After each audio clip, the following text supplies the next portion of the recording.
Good evening, Karen DeVanie.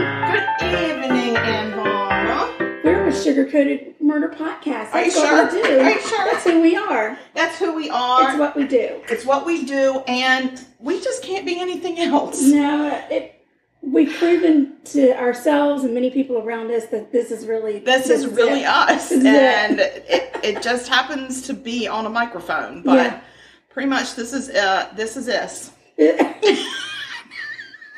Y'all were drinking tonight. Okay. Confession time. We're not even 5 minutes in. I am halfway done with my drink. Sorry. So Anne Varner mixed us up some special drinks tonight. It's called Key. No, we're not telling them what the name of it is. We are not because telling the person who shared the recipe with us said we couldn't share the name. We are not telling you the name of the recipe. Mm-mm. Are we telling them any of the ingredients? Mm-hmm. Okay, but the ingredients within are, and we're not going to tell you measurements. It's all up to you. I'm leaving it all up to you. It's coconut vodka, right? No, coconut. I'll tell the recipe since I'm the one that mixed the drink. Could you do it, please? I'm out. I'm leaving. Bye. You're going to need to get yourself some lime vodka. I am a huge fan of Absolute vodka. So that is the only brand I choose to purchase at this time. If a vodka company contacted us and said, "Hey, ladies," we'll change in a heartbeat. I'll dump them. We'll change in a fish fart. That's what we'll do. A fish? Wow! Wow! I mean, that's how serious we are. Anywho, you're going to do lime vodka and coconut rum. Yes. I'm not picky about my rum. I should be, but I'm not. But we could learn to be. If we got a sponsor. If you got a rum company and you want me to drink your rum on air and talk about it, girl, stop I'm all about your rum. Stop talking about a dream come true. Don't tease me. You're going to take your lime vodka and your coconut rum, and you're going to mix them together, and you're going to put some pineapple juice on the top. Mm-hmm. I prefer not fresh, but pure pineapple juice. No, nothing added. It's just, you read the ingredients and it's pineapple juice. And that's all. That's it. That's all, folks. Yes, it is a little bit more expensive than regular pineapple juice, but the other stuff, for whatever reason, my face gets all lit up. And me too. So look at me, I'm not lit up yet. I'm done. You are almost done with your drink. I'm shaking my ice, girl. Yeah. Because I'll be going in for another. Yeah. So y'all just hold the friggin' hell on. This is a delightful, refreshing, tropical kind of drink. So good. One that you definitely want to drink in the summertime. Yes. Oh, and I went by Chick-fil-A and got some pellet ice. Of course she did. I buy them 2 bags at a time, and they're 5-pound bags. Yeah. And I keep them in my freezer. All I can say is, yeehaw. So I got that drink over pellet ice, and that's what we're having to drink tonight. Yes, and somehow your floor is suddenly very slanted. Oh, no. I keep reaching for stuff, and then I'm like, wait. She might be sitting down before this is over. Cross-legged in the middle of the floor. Well, yeah, I know. I'm a little nervous about what we're having. Well, you should be. What are you cooking? I am cooking. Okay, so it is, for all intents and purposes, I mean, look at the temperature out there. It's summer. It is. So, I decided I love a toasted marshmallow in the summertime. Mm-hmm. As a matter of fact, I don't think toasted marshmallows ever go out of season. They don't. So, I'm making for us tonight a Mexican hot chocolate cookie with toasted marshmallows on top. Well, that sounds fantastic. And the other thing that never goes out of season is using my blowtorch. That's right. And I'm so excited. Drinking in a blowtorch. Somebody call the fire department. We're going to need them on standby. Oh, goodness. I'm not really steady on that. I'm watching how you're measuring it. You know what? It's a suggestion. It's fun. It's just a suggestion. It's a suggestion. Just a little suggestion. Yeah, those numbers are just suggestions. Okay. All right. Well, Mexican hot chocolate cookies with marshmallows with a blowtorch. Yes. And some sort of a drink that's got lime vodka, coconut rum, and fresh pineapple juice. Girl, stop it. It's a good night at my house. It's a wing dingo. A wing dingo. Oh, Lordy. Oh, my gosh. All right. Guys, I I just have to say this because I'm just saying we're so excited about something that's getting ready to happen. Oh my God, what is it? Did you tell me about it? You. Okay. Yeah. Do I know? It's happening on Saturday. Oh. Oh God. Sorry, Lyndon. She really I knows. was taking a sip of drink, Lyndon. It's fine. Anyway, anywho, we are doing a collaboration. We're starting a new series. Don't know how long it's going to last, but we're going to try to do it once a month called Slaying in the Kitchen. Yeah. With sugar-coated murder. That's right. And so our first victim, bless his little heart, is Lyndon, and he has a podcast. And I'm not going to tell you about his podcast. I'm going to save that for the introductions. But I will tell you he's got a great accent. And so I can't wait we're to actually use my going accent with him so you can tell think me it's how going to offend authentic him. it is. Yeah. What? So, and so he's going to come on Saturday, and we're going to bake together. So he's not a baker, but he will be playing one on Saturday. Yes.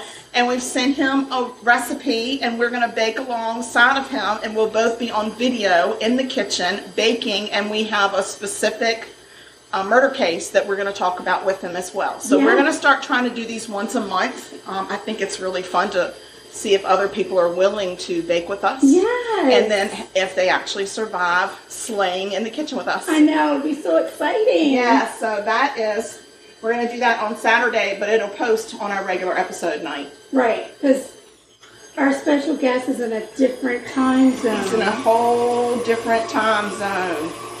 There may be water between us. That's enough! You're going to ruin it! Close the vault. Oh, Lordy B. All right, well, we've talked about that. We got that. We're up to date. Blah, blah, blah. I'm going to talk about murder.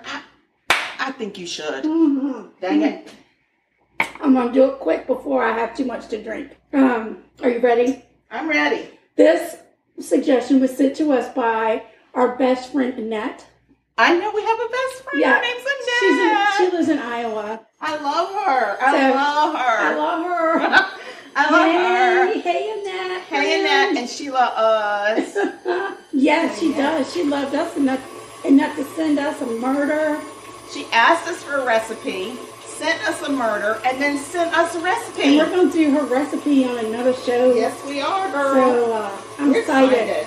But, yep, Annette sent me this one, and this is all about that, you're familiar with the story, that Corn Rake murder. Oh, I never heard of that. What? Come on now. Corn Rake murder. That you sounds never heard of Todd gruesome. Mullis, the hog farmer from Iowa? Oh, God. No? No, but I'm about to. Yeah. Well, he's not a very nice man. Really? Just going to tell you. That's how he ended up on our podcast. That's exactly right. And now we're going to talk about him. First, I'm going to tell you a little tiny bit about his wife, Amy. Amy loved to fish and hunt, and she really enjoyed the great outdoors. She was a nurse, a registered nurse, and after many years of marriage, she gave up her nursing job to work on the farm that she and her husband had. Mm-hmm. And it was a hog farm. I don't know the ins and outs of what happens on a hog farm, but... Don't want to know. I'm good. I know it's a very lucrative business. And there's hogs and there's farming, and that's all we need to know. Right. So Amy was a very loving mother, but she didn't seem to really be an especially faithful wife. She had a little bit of a habit of maybe stepping out on the marriage. That's not nice. So she had an affair in 2013, which caused a lot of trouble. I can see how. But she and Todd agreed that they would work things out, push through, and remain happily married. Okay. To some degree. And it was about that time that Amy gave up her career in nursing. Oh. And went to work on the farm. Now, Todd had a reputation for being very controlling and possessive. And as a matter of fact, some of Amy's friends used to call her POT, prisoner of Todd, because he was so out of control. That's not right. But in 2018, Amy had another affair. Oh, gosh. So, she's not helping her husband at all. accused her of having an affair. Okay. I'm fairly certain that was what happened, but... He accused her, but we don't know. There was some talk of an affair. I don't like to speak ill of those that are no longer with us, so I cannot confirm whether or not there was an affair. Okay. But I will say Todd was super mad when he found out. And Amy was preparing to leave Todd, but she was very, very scared about, how he would react. They had 3 children, and she wanted to make sure everybody was safe and do it the right way. And so they just kind of went on about their day, getting by like everybody else in America does. So we do, girl. On the morning of November the 10th, 2018, Amy, Todd, and their 13-year-old son, Tristan, were getting ready for a shipment of pigs. There were some pigs coming in, and they had to get the barn ready. Pigs here? Pigs are here! Somebody fry up the bacon. The pigs are here. Well, if you got bacon, girl, the pigs done been here. They've been here a little while. So they have a little bit of breakfast, and Amy had some outpatient surgery like 4 days before this, so she was moving a little slow. I missed the bowl. I see. Wow, these are going to be really good cookies, y'all. It's all really just good. an estimate. It is. It's fine. It's fine. Let's see if I can figure out where the heck I was before she... I'm sorry before I missed the whole bowl. So she's a little sore, and she goes out to the barn a little bit after the men. And then there are 2 younger kids, and they stay in the house. So now we've got Tristan, the 13-year-old, Todd, and Amy cleaning the barn. Okay. And Amy was doing some dusting, like there were some light fixtures in the barn, and she was dusting them off. It's a fire hazard when you get all that buildup on those light bulbs that stay on. Oh, yeah, they get all dusty. And she was cleaning those off and replacing any that needed to be replaced, which required her to stand on a bucket, and she got a dizzy spell. So she had to sit down for a minute. I hate them dizzy spells. Yeah. And she told everybody, she said, I'm fine. She goes back and she starts cleaning again, and she gets another dizzy spell. And this time both her husband and her son say, you need to go lay down, go rest. And she feels bad because, she wants to contribute, but she asks, is there anything I can do? And Todd tells her, yeah, why don't you stop off at the red shed, on the way to the house, and grab that pet carrier we have in there. The pet carrier? A pet carrier. Okay. Because I got some kittens that have gone, the Amana cat has gone and had some kittens in my barn cat. In my workshop, and I need to gather them kittens out. Got to get them kittens out. Which is interesting. I'll come back to, don't let me forget to tell you about them kittens. Okay. All right. Yes, so Amy leaves, heads off to the red shed, and Tristan and Todd continue doing their thing. Todd steps out for a drink of water. He comes back in. They work a little bit more, and then Todd says, hey, Tristan, I noticed the pet carrier that I asked your mom to get isn't where I told her to leave it. So why don't you head over to the red shed and check on her. Make sure everything's all right. Okay. Make sure she didn't have another one dizzy. Sure. So Tristan heads to the red shed. Todd heads to the house. Well, next thing you know, Tristan is yelling for his dad to come to the shed. Tristan had found Amy slumped on the ground of the shed with a corn rake jammed in her back. A corn rake. Now, a corn rake... All I can say is freaking ouch. Yeah. It's not like a normal rake that you rake your leaves with. No. A corn rake is what a farmer uses to pick up corn. Yeah. So it's a little sturdier than a regular rake. And it's kind of the shape of a shovel, and it's got 4 tines on the end of it. So not a pitchfork, but this is a corn rake. Sure. Okay? It's a very hardy tool. It is hardy, but is it real sharp? It's pointy. Yeah, because you can, jab it to get your corn off the ground. All right. So, but, no, I wouldn't say it was, I don't know. I don't remember it being like a knife sharp. But I don't think so. I guess if you were backing up and you accidentally backed into it, maybe at full speed. Could, maybe if you ran into it backwards, then you could get it stuck in your back. Yeah, but it's not, okay. I'm just saying it didn't slide in like hot butter. No, I wouldn't think so. No. But, so here comes Todd. Tristan's a mess, saying, oh my God, I can't feel, there's no pulse, Mom's not breathing. She's got this rake sticking out of her back. Ugh. Todd runs into the red shed. Red shed. And he pulls the rake out of Amy's back. and picks her up and runs to the truck. Tristan gets in the passenger side. He throws, Todd throws Amy in next to Tristan, and he hops in the driver's seat, starts driving, and calls 911. All right. Okay? That's what you should do. Is it? Oh. Is it? Well, it depends on where you are. Because if you're out on a farm and 911, the rescue squad isn't real close to you, you call 911 and you hope that you meet them along the way. All right. Well, here, I'm going to tell you something. Because in case this ever happens to me, I'm going to give you a little bit of information that you might not otherwise know. Maybe I should ask some of my rescue squad friends. Now, I did go to nursing school, but I never finished it. But I damn sure took anatomy like 4 times before I passed it. So I know a lot about the human body. Oh, are you saying should he have taken the rake out? No. Correct. No. Step No. one, don't take the rake out. I was on the, should he have put her in the car and started out? No, we got to go way back. Let's don't even take the, and let's don't even move anything. Because my thought is, how the hell did you get a rake in your back? Well, that is true. You know, because you think if I step on a rake, the front of it, the handle's going to hit me. I'm just saying that rake flew. How'd that happen, right? Freak accident, right? Very weird, very strange. So, yeah. And then, again, were it me, even if I lived in a rural area, I might just call the 911 people and see if they had anything they could tell me. Should I back the truck up and put her in the bed of the truck with the rake still in her? Should I not move her? Like, what do you want me to do to save my wife? Okay. Granted, Tristan... Is that what you want us to do if you get a rake in you? You just want us to call 911 first? I think that would be for the best. Don't touch anything. Don't make any sudden moves. Just call the 911. Exactly. Okay. Oh, listen, here comes Alexa. She's telling us to take out the trash. Yes, she is. I just wish you could hear what my Alexa says. Oh, I don't want to know. Nope.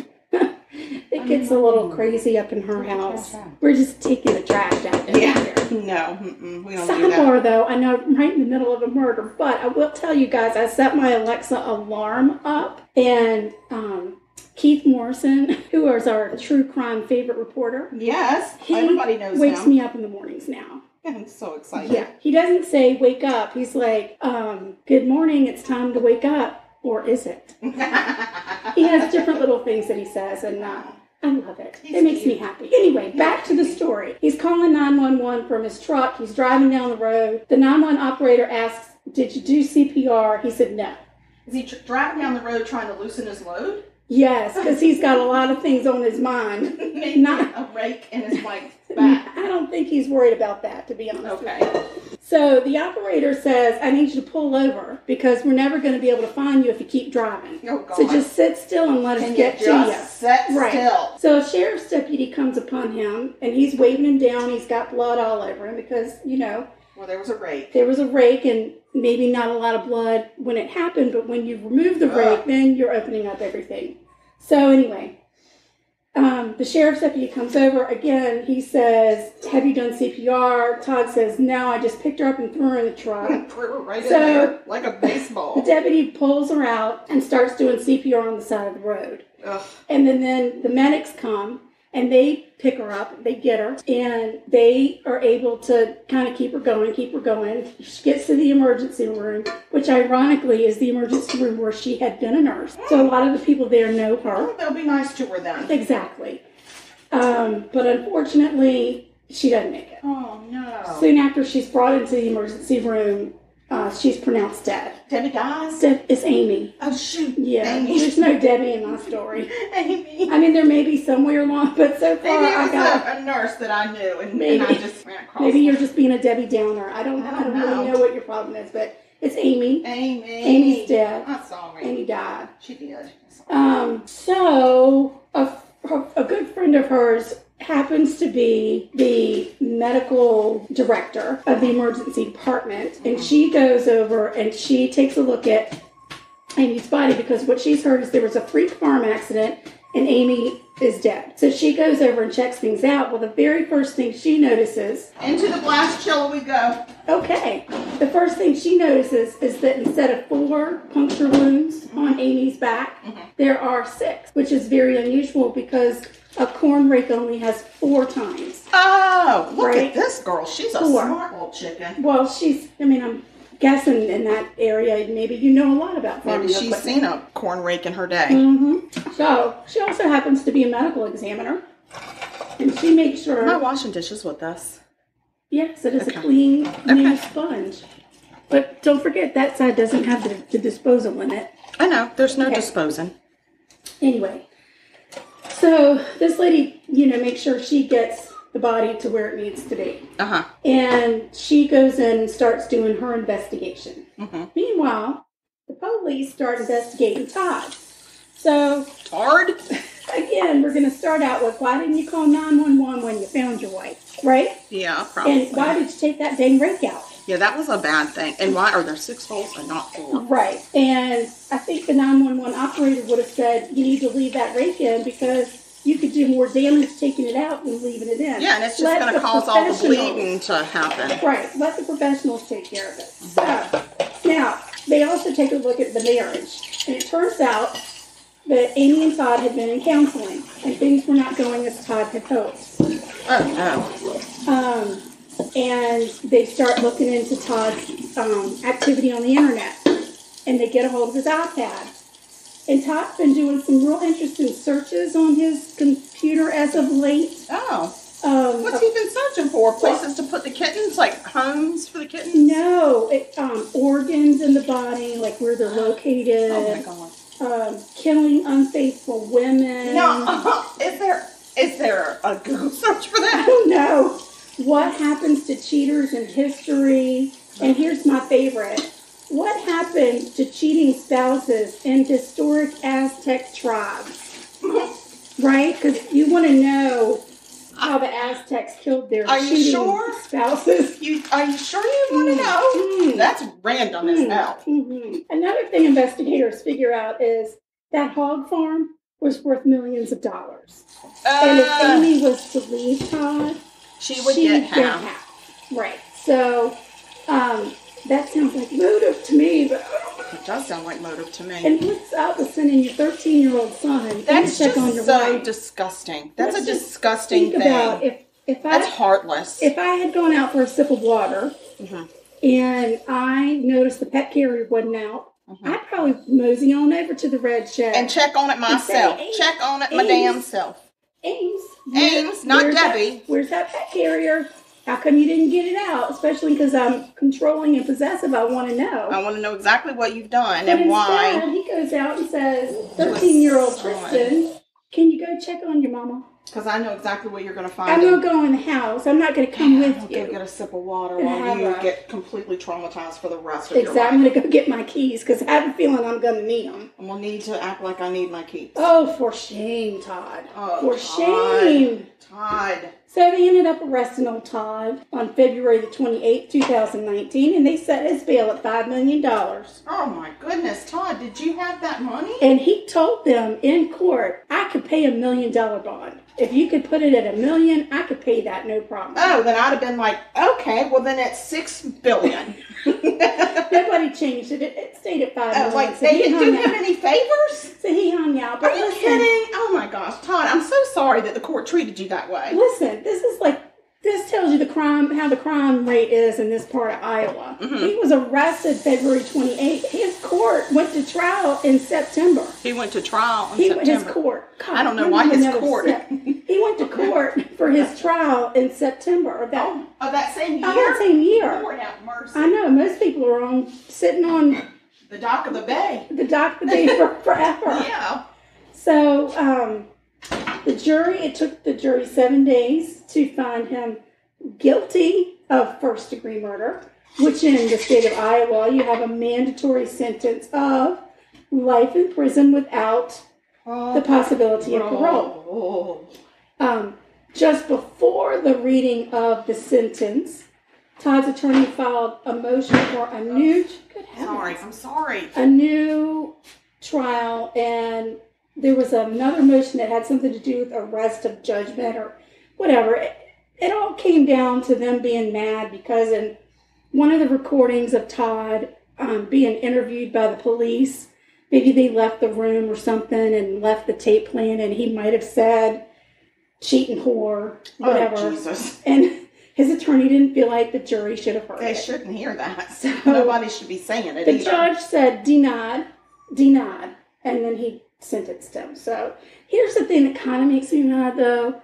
You also have a mandatory payment for victim restitution with that Class A felony, which is first-degree murder, a payment of $150,000 for victim restitution. I believe it should have been way more than $150,000, but that's what the judge made him pay, $150,000. I think he should have said, "Well, I remember you telling me you had $1 million to get yourself out of jail. Why not you pay that to the family?" That's a great idea. Right. It's like, let's take that and give it to your kids. Because you already said you have it. I got that in cash right now. Exactly. I can just write you a check. Exactly. So let's make sure your kids are well taken care of, because you got 3 of them that now have 0 parents. Yeah, because you killed their mama with a rake. Right.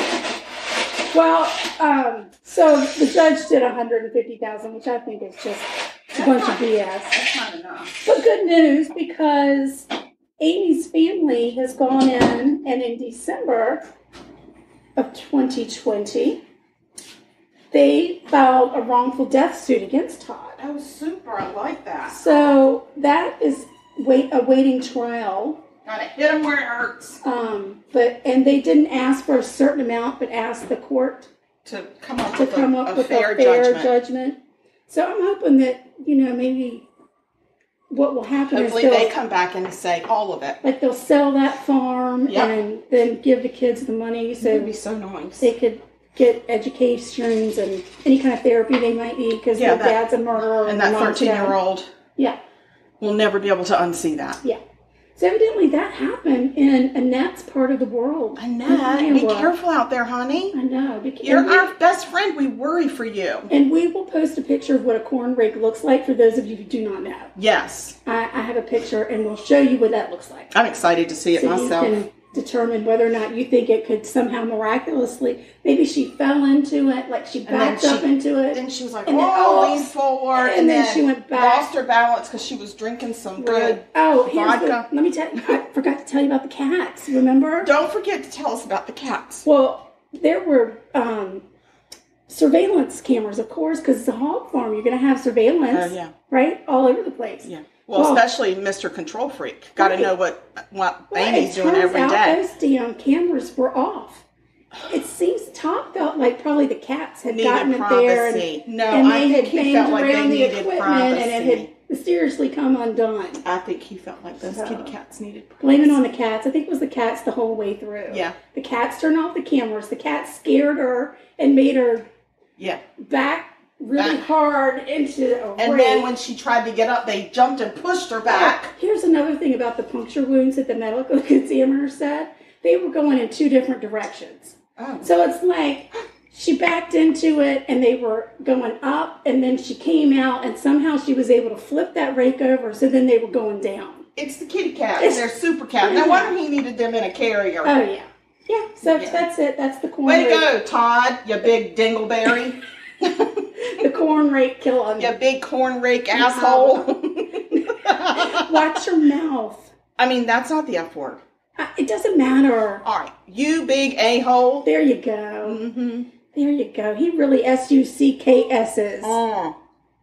Or if you really want to be quick, you just say SUX. SUX. I'm deeply disappointed in your behavior, Todd. Todd, we don't like you. We absolutely do not like you. Don't care. We are not sending you a Christmas card. No. We are not baking you cookies. And right now, we are flipping you the bird. Exactly. Because we're allowed to do that. Because you can't see us. That's right. All right. Well, that's your murder. That's my murder. Thanks, Annette, our new best friend. What's happening in the kitchen? Because I don't see any baking. There's no parchment paper on the pan. It's in the blast chiller. Why are you doing the can? But it's not. I'm doing exercises. Don't you know the difference?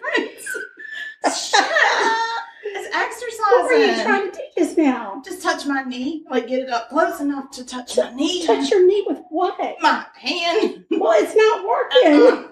That's why I'm keeping on trying. Oh, my God. I'm feared for you. Well, I am too. I'm on the water now because I'm already drunk. All right. Put it on pause and maybe mix her another beverage so she can tell her story. Oh, all right. Hold on. All right. Okay, we're back. That's been fun. Y'all have no idea. I'll just say Karen's sitting down now. Yep. It was necessary. It's necessary to sit down. Oh, God. I'm so sorry. I'm so sorry. There's sounds. And here's the thing. I thought Anne had fixed herself another drink, and it turns out she's only halfway done, and I drained mine. Yeah, I'm not a guzzler. Turns out I'm a guzzler. So, forgive me as I slur through this myrrh. I won't be fixing her another because I feel like one's plenty. Oh, my husband will not be able to deal with me if I have another. He'll be sending me back up here. Oh, God, we cannot have that. A girl needs her beauty sleep. Okay, I have a murder. How scary was that? It was so creepy, wasn't it? I was really creeped out. Oh, everybody, y'all are creeped out. Okay, here we go and begin. So, we're in the early 1990s. We're in Charlotte, North Carolina. Okay. Okay. So you going to tell it? No, that's it. Or you just going to sit there? And goodbye. Goodbye. Scene. No. So, there was a serial killer on the loose, but people didn't know it. Wait, did we tell people we were doing an improv class? No, but you're in the middle of my murder. Can we do this after? Jeez. All right, back. All right, 1990s. Squirrel. Blah, blah, blah. Squirrel. Yeah, blah, blah, blah. Serial killer, but there's not much coverage in the press about it at that time. And many people at the time felt that it was due to a race and gender issue. I'm not saying one way or the other because I wasn't there. The victims were young black females. Some of them were mothers of very young children. Aww. Some of them were young college students. They ranged in age from 18 to 35 years old. God, when are you going to do stuff so tragic? I don't know. I guess I really like the You really are a Debbie Downer. Macabre. Oh, God. And you have to say it just like that. Macabre. Not la. Macabre. Macaw. It's a bird. Keep going. Okay. All right. So, at the time, there were only 7 full-time investigators on staff. Oh. Right. And there were over 400,000 people in that city at the time. So they're very overworked. Yeah. Very overworked. So, a common problem in the 1990s, if you'll recall. Yes. Unfortunately, each murder case was treated separately. They were assigned to different detectives, and they were not linked and compared. It was just, we have a murder, you're on this one. You have another murder, you're on this one. Nobody looked at it as a series. Gotcha. Hence, serial. Yeah. Hence. I say hence a lot when I drink. So, the MO of the killer seemed kind of sloppy as well. So not easily recognizable as an actual serial killer. So at the end of this, I'm going to want to know if you feel like, was this really a serial killer? Okay. I'll let you know. So, as the case unfolded, okay. Well, you're going to have to be real clear on your story for me to be able to determine. Okay, so the whole case unfolded very discreetly, okay? And it started out with the case of Caroline Love. Caroline worked at a local Bojangles, and in June 19th of 1992, the manager of the Bojangles contacted Kathy Love to let her know that her sister had not shown up for work 2 nights in a row, not shown up for her shifts, which is very unusual. I found Bojangles fries to be very spicy. Their fries? They're very salty. Yeah. I do enjoy to dip them in a honey mustard. I'm not a big fan of honey mustard. I know. But back to the reason we're here. So he reached out to Kathy Love to let her know that her sister had not shown up for a couple of days. So Kathy went to Caroline's apartment and found that Caroline was not there, but nothing really stood out as being odd. So she called Caroline's roommate, Sadie, and I love that name, And the roommate said she actually had not heard from Caroline either and was growing concerned. So Kathy and the roommate went to the police and talked to Detective Rice, and he spoke with Caroline's boss at the Bojangles, who told him that Caroline left the evening of the 15th, and she had exchanged a $10 bill for a roll of quarters and said she was going home to do laundry. Yeah, I was going to say, sounds like laundry. Laundry night. So she had been picked up by her cousin and had never been heard from again. So they interviewed the cousin, and he said he dropped her off at her apartment, and she seemed fine and mentioned that she was going to do laundry for the evening. That was it. So Detective Rice goes to her apartment to look around, and he actually notices some things that did stand out to him because he has a trained eye. He got the eye. Mm-hmm. It's the eye of the tiger. So he notices that some of the furniture seemed askew. As if maybe there had been a struggle, and then maybe it had been haphazardly kind of placed back. Right. There was a full laundry basket. If you've got a carpet, it's a telltale sign. Yes. You can never get it lined up just right. No. So, and there was a full laundry basket there. Oh. Laundry night.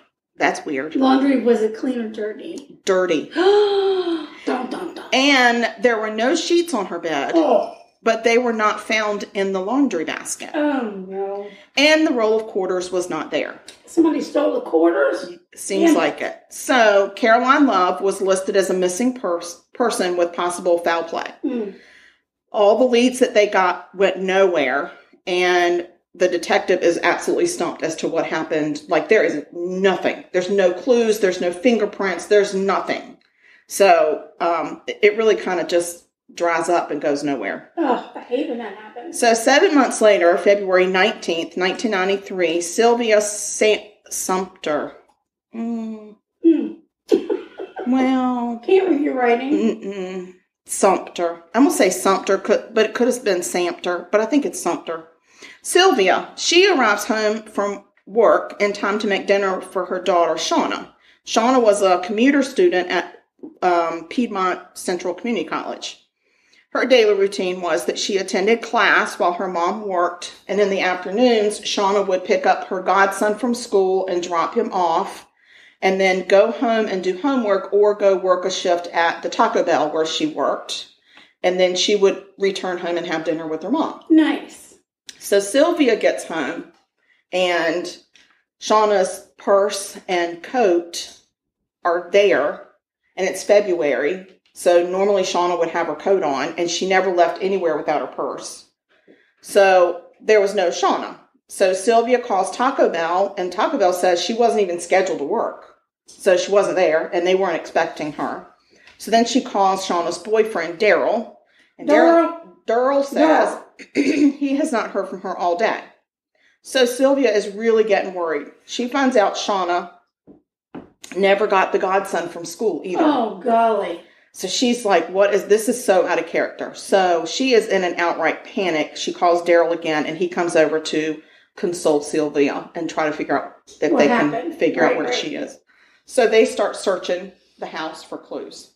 So Daryl goes down into a downstairs bathroom, and he sees that the rug is askew. But you can never get it just right. No, it's askew.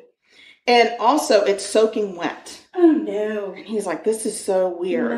So he's standing there trying to figure out what's going on, and he actually sees someone crouching behind the shower curtain. No way. Everybody's worst nightmare. Holy crap. He rips open the curtain and finds Shauna, naked in a tub of water, lifeless. Oh, my God. Face up.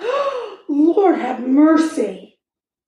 Do you need another sip of drink? Are you going to be okay? This is only like the second page. Oh my gosh. Yeah. You might need to take a pill. Can you imagine how scary? That must have been, that would have freaked me out for the rest of my life. Are you saying I'm not having the appropriate reaction? No, I'm saying I'm worried because we are just 2 people in and we got a long ways to go, and I'm upset that you are going to have a heart attack. The man has just found his dead girlfriend floating in a tub behind a shower curtain. Not what he thought it was. I'm a little upset by it. You're askew. I am not askew. You are emotionally askew. I am not.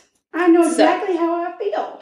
Okay, so anyway, he finds her lifeless body, And upon examination, they discovered that Shauna's skull had lacerations and bruising all over it, and it looked as if she had been knocked unconscious and then strangled to death. So it was obvious that she had been murdered. So the police could not figure out a motive or any suspects. They talked to all of her friends. They talked to people at school. There was just nothing out of the ordinary that anybody could put their finger on. So that case just kind of goes nowhere. So in June of 1993, Audrey Spain, who's 24 years old, fails to show up 2 nights in a row at her shift at Taco Bell. And the Taco Bell manager tries to reach her sister, but he couldn't. So he decides to go over to Audrey's apartment. So he gets there, and her car was there. The manager. Wow, that's really nice. I think it was nice. He knew where she lived. I guess it wasn't very far, and he decides to go over there and see if she's okay because he couldn't get her sister on the phone. So he goes over there and notices that her car is there, but he knocks on the door really, really hard, and she didn't answer. So the next day, when she again didn't show up, he went back over and begged the janitor to let him in the apartment.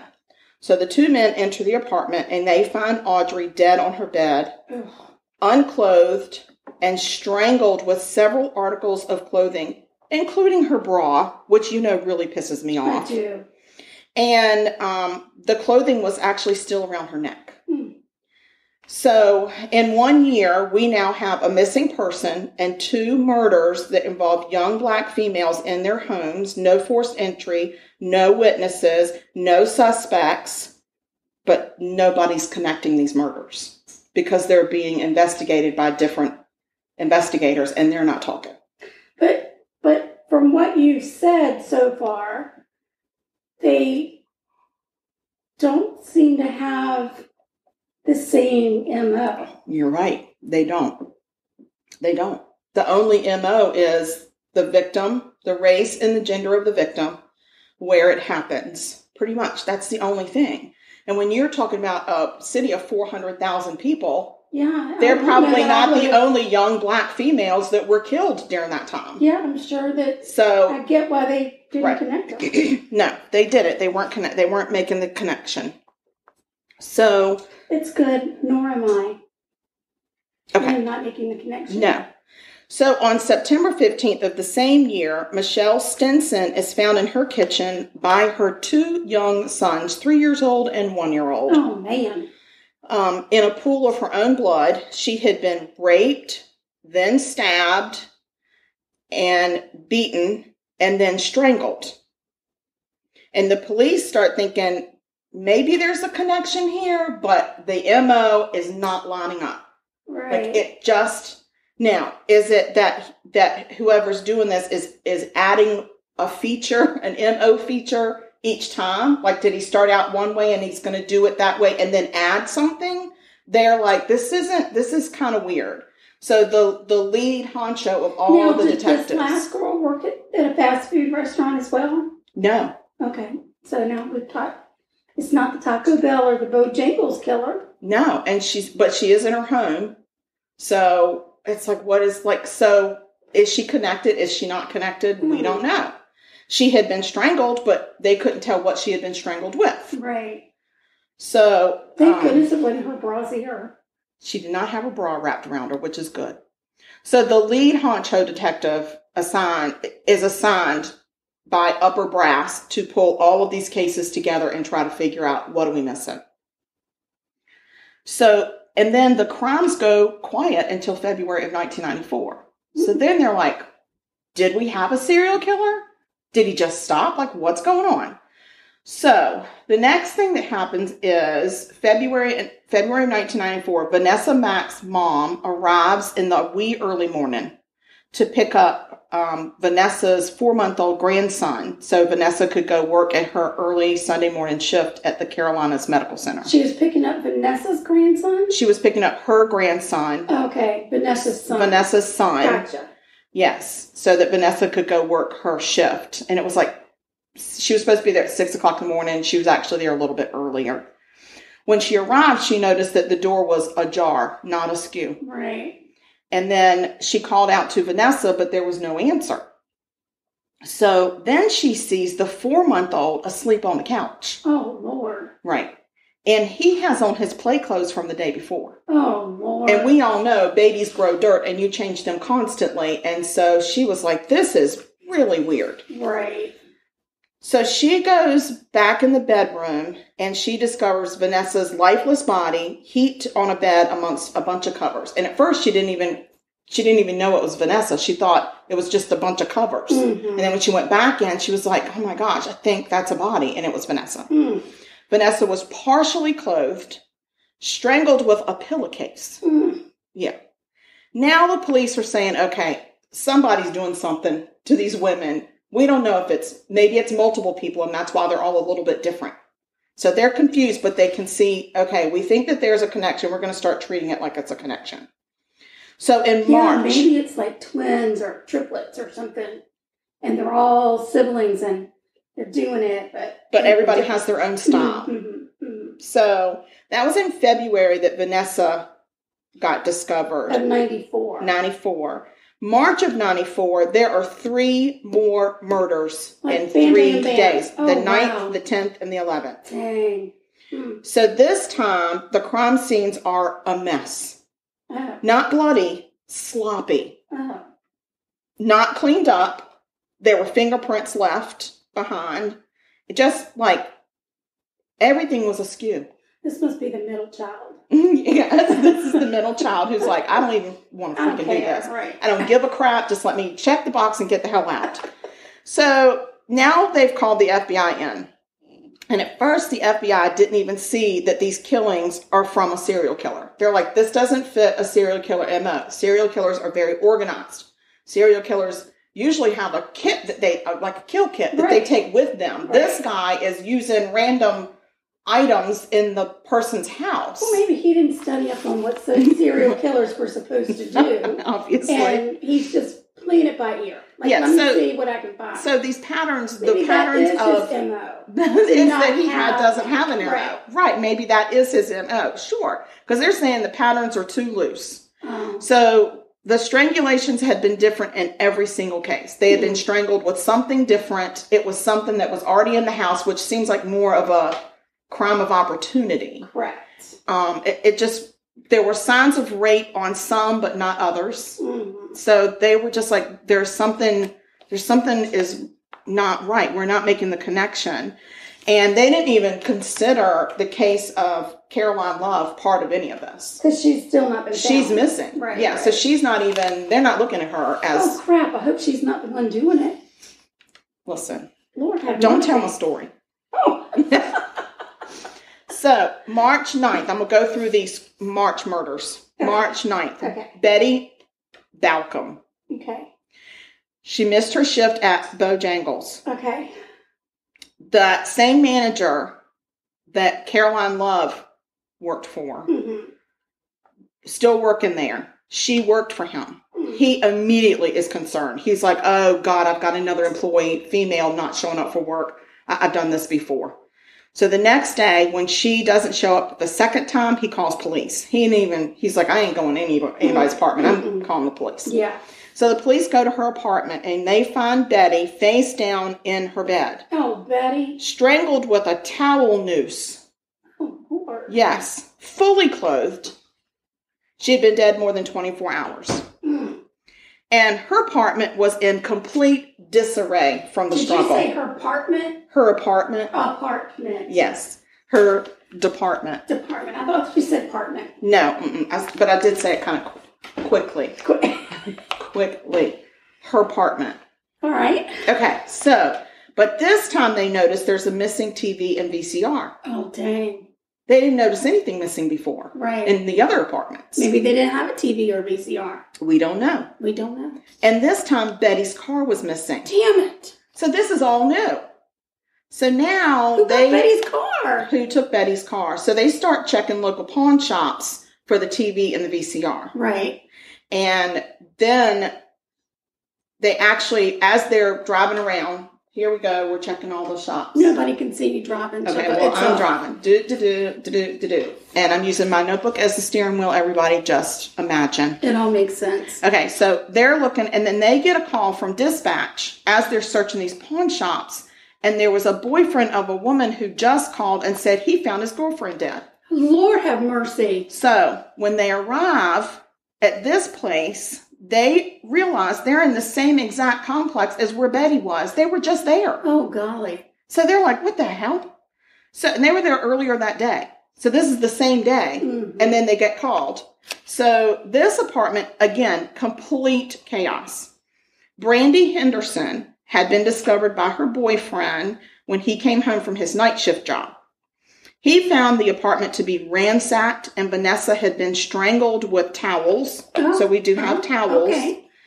And they had a 10-month-old baby. Mm. That baby was barely alive with a garrote still around his neck. I'm sorry, who? A garrote. What's a garrote? That's what killed John Bonet. It's the thing that you twist. Oh, like with the back paintbrush, like a piece of wood or whatever. Somebody tried. It's a string, and you twist it with this. It's like you can use this as a garrote. So you put loops and loops, she has her pen. She's holding her pen. Yes, and you put a loop of the string here, and then around their neck, and then you just start twisting. Right. It's a twist tie. Yeah. Like for bread. Well, with John Bonet, it was a piece of a paintbrush. Yes, but that's what they had used as the garrote. So anyway. Somebody tried to kill the baby? Yes, completely. Now, the first baby was on the couch sleeping. So this baby was near death. So what then, the hell? Yeah, it's the craziest thing. So, all right.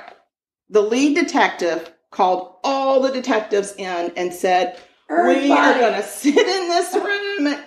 Where did my voice go? We're going to sit in this room. We're going to review all the case notes. We're going to whiteboard the shit out of this. I don't even know if they had whiteboards back then. We're going to chalkboard the hell out of this. And we're going to try to find the similarities. Where did they work? Who did they know? Where did they hang out? Everything. So one name kind of popped out for everybody. Mm. This man's name was Henry Louis Wallace. Mm. And a victim of what had appeared to be a fire back in August of 93 had actually known him as well. Her name was Valencia Jumper, and I didn't even cover her because she was killed in a fire. Oh. And the coroner ruled her death accident by fire. Oh, wow. Yeah. So, but it turns out that Valencia Jumper was good friends with Wallace's sister. Oh. So then both Shauna and Audrey had both worked at the same Taco Bell for the same manager named Courtney Love. And Henry Wallace as well. Is that her name? Is it really Courtney Love? No. Okay, I was like, because she's kind of famous, so it was Caroline Love, and Caroline Love, they're not even looking at her. You know why? Because she's not part of this, because she's missing. Oh, right. Right. But Shauna... Wait, so who? Shauna, the girl. Okay, who's Shauna. The girl? Shauna. No. What are you asking me? Henry Wallace. He was the manager, store manager at the Taco Bell. His sister is. We're not there yet. Oh. We're not there. Valencia was good friends with his sister. And that's all we know. You haven't told us who it is. And so then Shauna and Audrey both worked for the Taco Bell manager named Henry Wallace. Gotcha. Okay. So Michelle Stinson often went to the Taco Bell on her lunch break from the Bojangles. Mm-hmm. And she was often seen chatting it up with Henry Wallace. Mm. And then Vanessa Mack was the sister of one of Wallace's ex-girlfriends. Mm. Wallace is all over the place. Yeah, coming up a lot. Betty was friends of Wallace's current girlfriend, Sadie. Mm. Do you remember that name? I do, because you like that name. And Sadie was the roommate of Carolyn Love. Courtney Love. Carolyn Love, the first girl that was missing. Right. Okay. Brandy Henderson, the girl with the 10-month-old that got strangled. She was the girlfriend of this man named Verness Wood, who was a good friend of Henry Wallace. Oh, dear. Wallace had been to their home and knew that Wood worked night shift. Friends?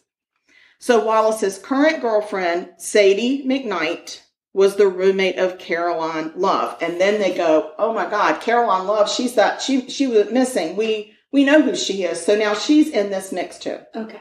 Okay. Not the serial killer I thought she was. No, she's not a serial killer. But now I'm starting to wonder what the hell is wrong with Sadie. Well, police go and talk to Sadie. Yeah. Okay. You got some splaining to do. Okay, well, first of all, Sadie didn't live with Wallace. Okay. She lived with Caroline. I understand what you're saying. So she didn't know his comings and goings. But you know if your boyfriend's a serial killer. Come on. They hadn't been dating that long. Okay.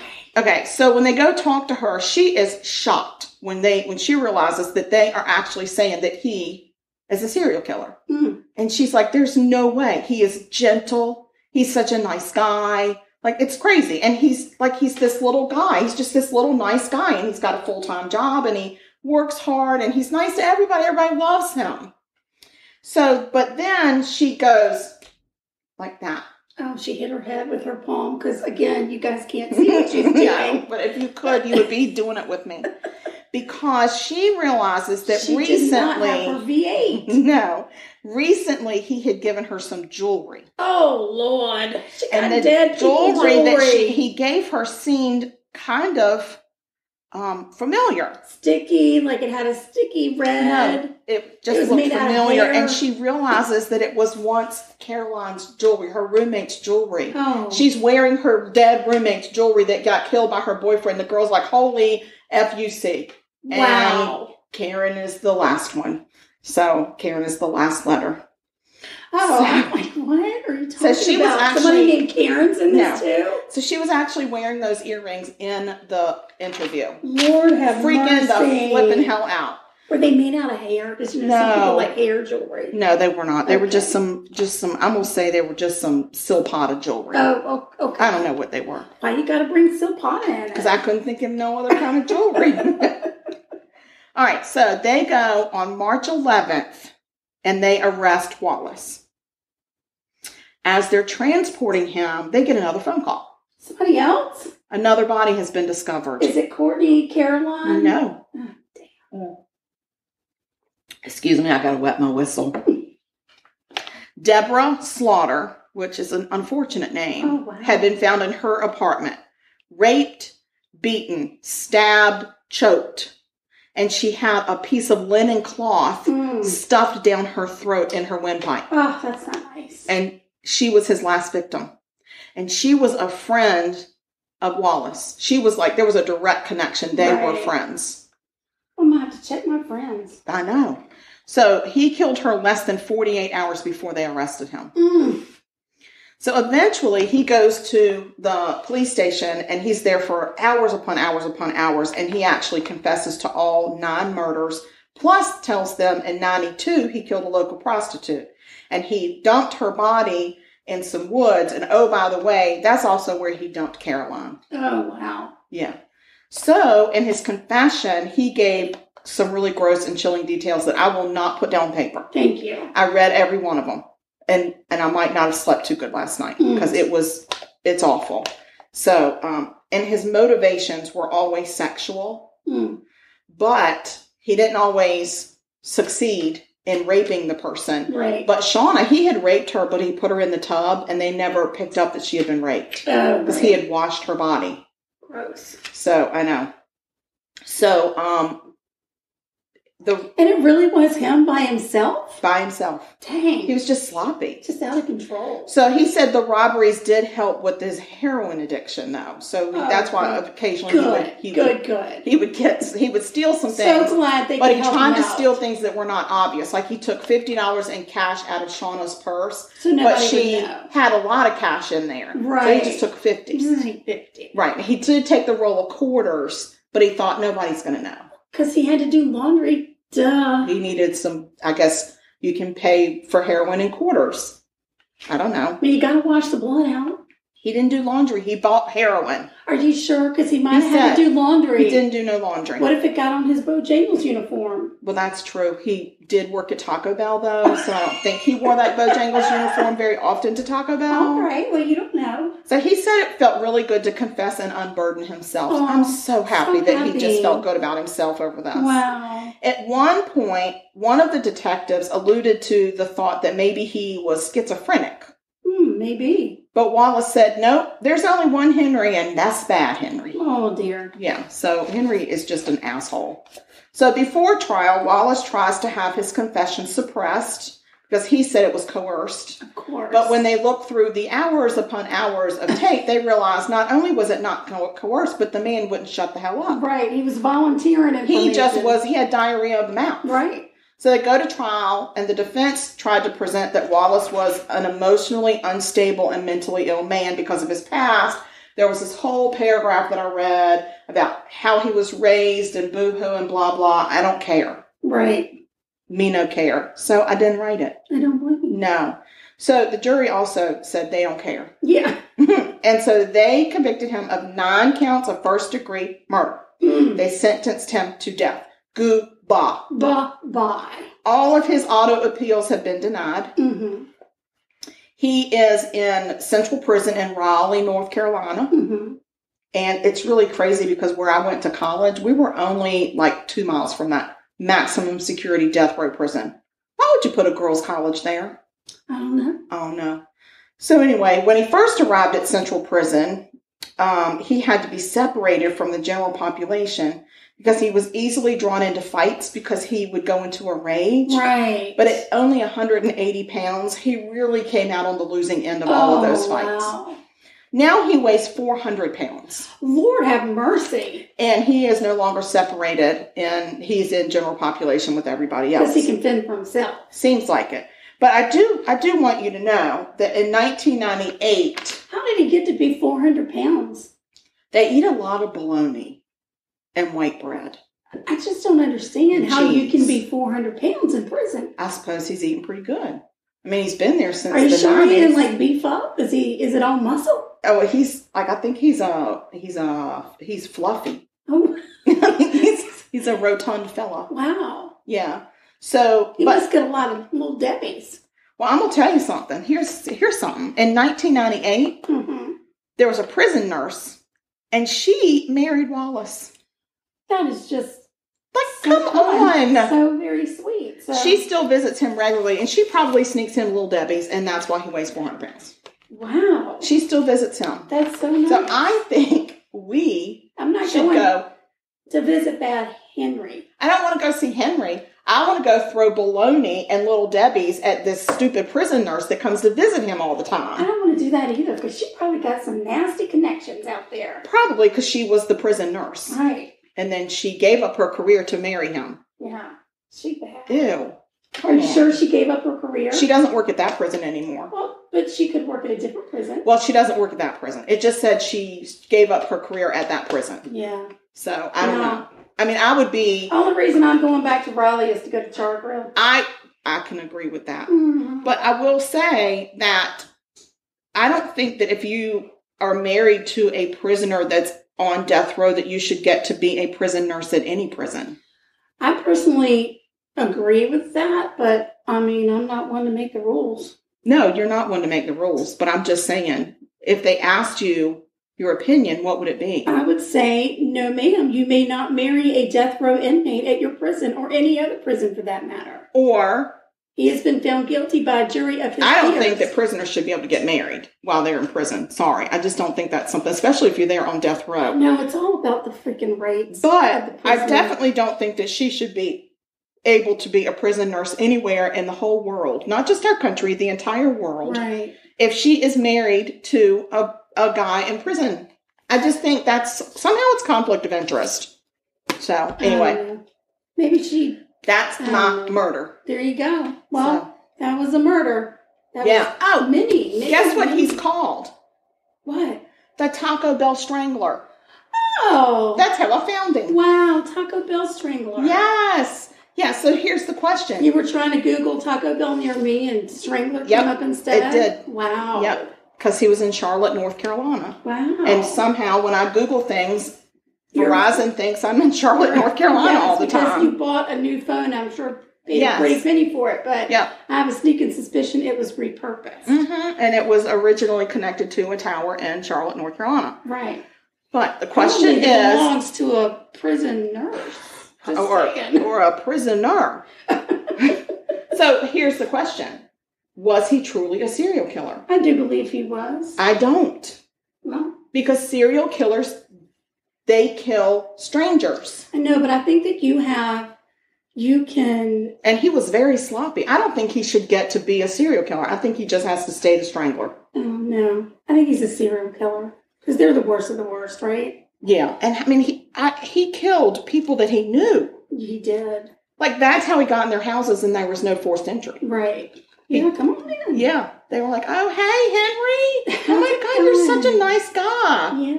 Yeah. Did you bring any tacos? Or Bojangles. Can I get a chalupa? Can I get me a Mexican pizza? I don't even know what that is. Well, they don't even have it on the menu anymore. Oh, no. It's tragic. I don't like Taco Bell has some stuff that has like a shredded cheese. I am not a big fan of the liquid cheese. No, I don't like it. Get on board with the liquid cheese. No, but most of the time their stuff has shredded. Yeah. Because it doesn't melt, which is interesting. Yeah. So it makes me wonder, is it cheese? Maybe. Yeah, it is shredded though. I don't know what it is. I don't either. Okay, so we're going to put it on pause because I need to pull my cookies out of the oven. Girl, she ain't started her cookies. Listen, I'm going to torch these cookies. She put that shit. Stop, sorry, Mama, in the freezer, and she ain't pulled it out yet. So I mean, I pulled it out, but it was still sticky. We're going to defrost some cookie dough and eat it. Yeah, So oh my God. We'll be right back. And then I'm going to torch it. That's right. Bye. Bye. I mean, hold on. Please hold.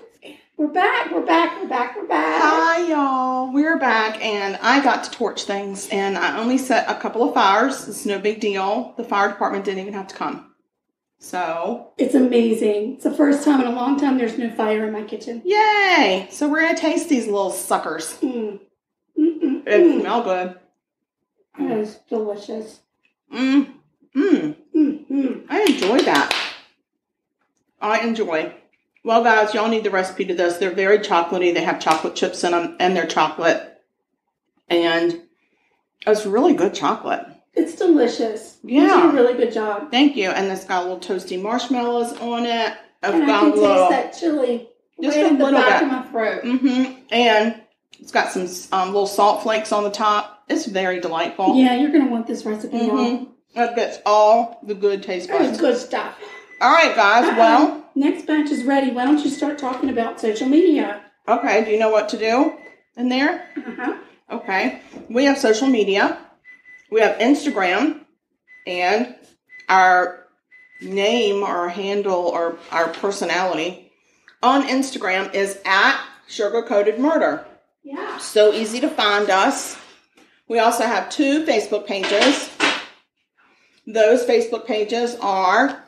We must be really important to have 2 Facebook pages. Yeah, we have a fan page that's Sugar Coated Murder fan page group. Sugar Coated Murder podcast fan page group. And then we have a regular page that's Sugar Coated Murder Podcast. The group is private. You have to ask to join it. No problem. We let everybody in because we desperately want love and attention. And the public one is there for the public. And if you're on the group fan page, then you get the episodes a day early. And you just get to hang out with us a lot. So that's pretty cool. Yeah. We're on Twitter.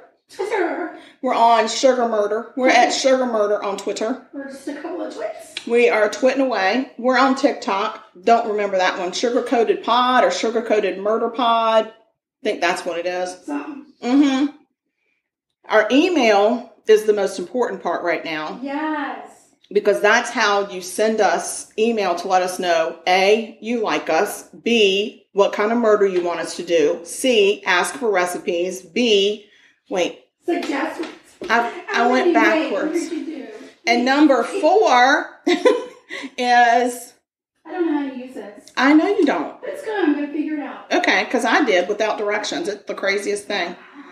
So, and also you can send us recipes to try. So again, that's murder.sugarcoated@gmail.com. And we love you guys. And we want you to stay sweet and don't murder. No, because if you kill people, we will set things on fire. We're going to set things on fire and talk about you. Yeah, she thinks she's all big and bad because she's going to do it better than me. She ain't doing it better than me. She's going to catch every one of them on fire just like I did. Oh, Lord. But that's how you get the toasty marshmallow. Right, that's the best part. I know. So, we love you guys. We want you all to keep listening to us. And if you don't mind, oh, God, she's setting the whole house on fire now. Jeez. So, if y'all don't mind, I know that we probably are going to be burning down the house soon. But if you could go onto whatever platform you listen to us on and subscribe, rate, and follow us, that would be super nice. And then if you want to leave us a nice little review, do that too. Mm-hmm. But that really puts us up in the lists and easier to find. And when that happens, we get more listeners, and more listeners means we keep going. So, and don't forget that we also have a link tree, and that link tree has all sorts of links on it. You can buy us a coffee. I love a coffee. Me too. We need lots of coffee. And when you buy us a coffee, you could actually buy us a vanilla, because we're almost out of vanilla. We're gonna solve that issue. We're gonna solve it, but for now, we need vanilla. Mm-hmm. And also, we're tea ambassadors, y'all. We're tea ambassadors. The link is there. We got some really fun huckleberry tea we're about to try. It's going to be. It smells so good. I know, and it's blue. Blue. I love that. I love a huckleberry. I love it. So, that tea tree, you can buy our tea tree. No, that's my shampoo. Tea.